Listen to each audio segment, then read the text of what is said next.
A'udzu billahi minasyaitonir rajim. Ya ayyuhalladzina amanu athi'ullaha wa athi'ur rasul wa ulil amri minkum. Fa in tanaza'tum fi syai'in farudduhu ilallahi war rasuli in kuntum tu'minuna billahi wal yawmil akhir. Dzalika khairun wa ahsanu ta'wila.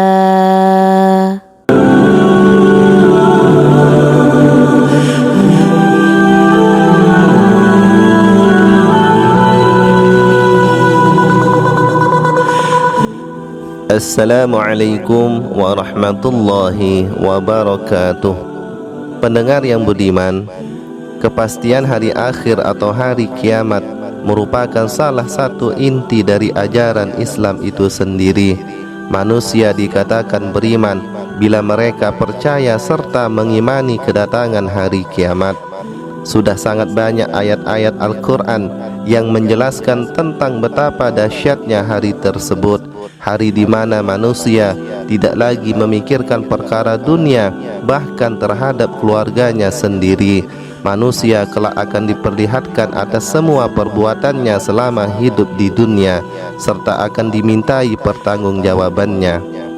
Sungguh beruntung bagi mereka yang semasa hidupnya senantiasa taat dan beribadah kepada Allah Subhanahu wa ta'ala, serta kesengsaraan bagi mereka yang semasa hidupnya tidak dimanfaatkan dengan baik. Tidak ada hamba yang akan terzolimi pada hari tersebut. Semua akan disibukkan dengan keadaannya masing-masing. Tidak ada pertolongan selain pertolongannya, serta tidak ada naungan kecuali naungannya. Pendengar yang budiman, ada 7 golongan manusia yang akan mendapatkan naungan Allah Subhanahu wa ta'ala di hari kiamat, pada saat tiada naungan kecuali naungannya.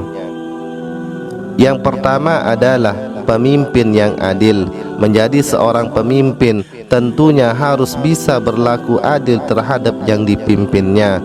Amanah yang diemban sebagai seorang pemimpin kelak akan dimintai pertanggungjawabannya. Beruntunglah bagi mereka, para pemimpin yang bisa menjadi contoh untuk masyarakatnya dalam hal kebaikan. Menjadi seorang pemimpin juga harus berani berkorban demi kemaslahatan masyarakatnya, baik itu tenaga, waktu, fikiran, bahkan nyawa pun sekalian, selama masih dalam kebenaran. Jangan menjadi pemimpin yang hanya mementingkan masalah pribadi ataukah golongan semata. Pemimpin yang baik dan yang adil adalah salah satu yang akan mendapatkan naungan di hari kiamat, apabila kepemimpinannya semata-mata karena Allah Subhanahu wa ta'ala dan atas kepentingan masyarakat banyak. Yang kedua adalah seorang pemuda yang tumbuh dewasa dalam beribadah kepada Allah Subhanahu wa ta'ala. Di zaman modern ini banyak sekali tantangan bagi para kaum muda. Oleh sebab itu, menjadi kewajiban bagi orang tua agar senantiasa membimbing anak-anaknya ke jalan yang benar. Perkembangan ilmu pengetahuan dan teknologi saat ini membuat manusia harus bijak dalam menggunakannya. Pemuda yang baik adalah apabila mereka meninggalkan hal-hal yang tidak bermanfaat bagi kehidupannya. Pemuda yang tumbuh dewasa serta berkepribadian baik adalah mereka yang senantiasa dibimbing, dididik dan dibina oleh keluarganya agar menjadi manusia yang bermanfaat bagi yang lainnya. Pendidikan pondok pesantren adalah salah satu solusi bagi orang tua dan masyarakat dalam memberikan pendidikan yang terbaik. Pemuda yang tumbuh dewasa dan beribadah kepada Allah Subhanahu wa ta'ala adalah salah satu yang akan mendapatkan naungan Allah di hari kiamat. Orang ketiga yang mendapatkan naungan di hari kiamat adalah seseorang yang hatinya bergantung ke masjid. Pada zaman Rasulullah sallallahu alaihi wasallam, masjid adalah tempat yang digunakan tidak hanya untuk ibadah solat, melainkan sarana dalam membahas kepentingan-kepentingan umat saat itu. Hakikatnya masjid adalah rumah Allah Subhanahu wa ta'ala, dan barang siapa yang datang berarti dia adalah tamunya Allah. Allah Subhanahu wa ta'ala lebih tahu niat seorang hamba yang datang bertamu kepadanya, serta Tuhan lebih tahu bagaimana cara memuliakan tamunya. Ciri-ciri orang yang beriman salah satunya adalah mereka yang senantiasa hatinya tertuju kepada masjid. Perkara-perkara dunia tidak bisa menghalanginya dari masjid, dan mereka senantiasa mendahulukan akhiratnya daripada kehidupan dunia. Orang-orang seperti inilah yang kelak akan mendapatkan naungan Allah Subhanahu wa ta'ala di hari kiamat. Kemudian golongan yang keempat adalah dua orang yang saling mencintai di jalan Allah. Keduanya berkumpul karenanya dan berpisah karenanya. Saling menyayangi antar sesama adalah salah satu ajaran dalam Islam. Hubungan silaturahmi hendaknya manusia itu jaga dengan baik. Rasulullah sallallahu alaihi wasallam bersabda, barang siapa yang ingin dipanjangkan umurnya dan dilimpahkan rizkinya, hendaklah ia menjaga silaturahmi dengan saudaranya. Hadis riwayat Bukhari. Janganlah manusia tersebut mencintai karena perkara dunia, namun saling kasih dan sayanglah semata-mata karena Allah Subhanahu wa ta'ala, maka kelak mereka akan mendapatkan naungan di hari kiamat. Adapun golongan yang kelima adalah seorang laki-laki yang diajak berzina oleh seorang wanita yang mempunyai kedudukan lagi cantik.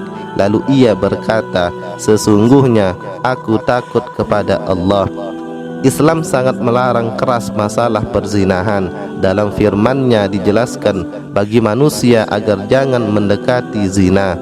Bagi pelaku zina, mereka mendapatkan hukuman yang sangat berat, yakni dirajam bagi yang sudah menikah dan didera bagi mereka yang masih bujang atau gadis. Di samping dosa zina yang besar, juga akan berdampak kepada anak yang akan dilahirkan. Mereka akan menanggung beban moral di tengah masyarakat dan tidak mendapatkan warisan terhadap orang tuanya. Sungguh malang nasib anak yang dilahirkan di luar ikatan pernikahan yang sah. Oleh sebab itu, Islam sangat melarangnya. Tidak ada cara yang bisa dilakukan dalam menjauhi perbuatan tersebut, kecuali manusia harus berusaha sekuat tenaga agar tidak terjerumus ke dalam dosa zina. Pernikahan adalah salah satu cara agar manusia tidak terjerumus ke dalam dosa zina. Bagi mereka yang belum mampu, maka berpuasa menjadi solusi baginya. Dengan berpuasa, maka nafsu yang ada bisa diminimalisir keadaannya. Itulah jalan yang terbaik dalam agama Islam. Pendengar yang budiman, kemudian golongan yang keenam adalah seseorang yang bersedekah dengan satu sedekah, lalu ia menyembunyikannya sehingga tangan kirinya tidak tahu apa yang diinfakkan tangan kanannya. Niat orang berbuat baik adalah semata-mata hanya mengharap ridho Allah semata, bukan karena yang lain. Mereka yang beriman tidak membutuhkan pujian dari manusia terhadap apa yang telah dikeluarkan di jalan Allah Subhanahu wa ta'ala. Cukuplah baginya Allah yang akan membalas perbuatan baik tersebut.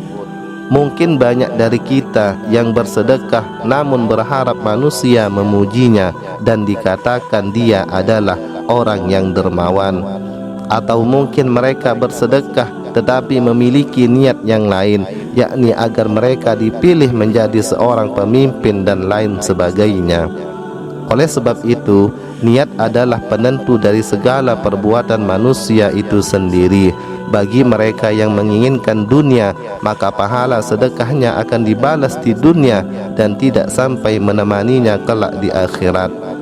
Orang yang dengan niat tuluslah yang akan mendapatkan naungan Allah di hari kiamat. Kemudian yang terakhir adalah seseorang yang berzikir kepada Allah dalam keadaan sepi lalu ia meneteskan air matanya.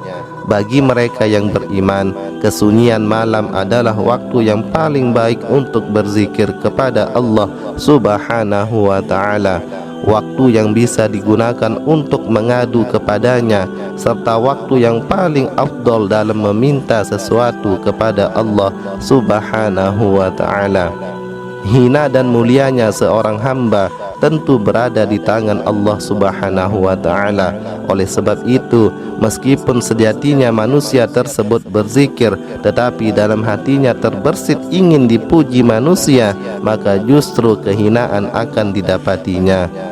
Hakikat ibadah yang dilakukan seorang hamba seharusnya hanya tertuju kepadanya semata. Semoga Allah Subhanahu wa ta'ala memberikan kita semua petunjuknya agar kelak bisa mendapatkan naungan di hari kiamat. Amin ya rabbal alamin. Demikian uraian singkat ini, semoga bermanfaat. Segala kesalahan dan kekurangan mohon maaf. Wassalamualaikum warahmatullahi wabarakatuh.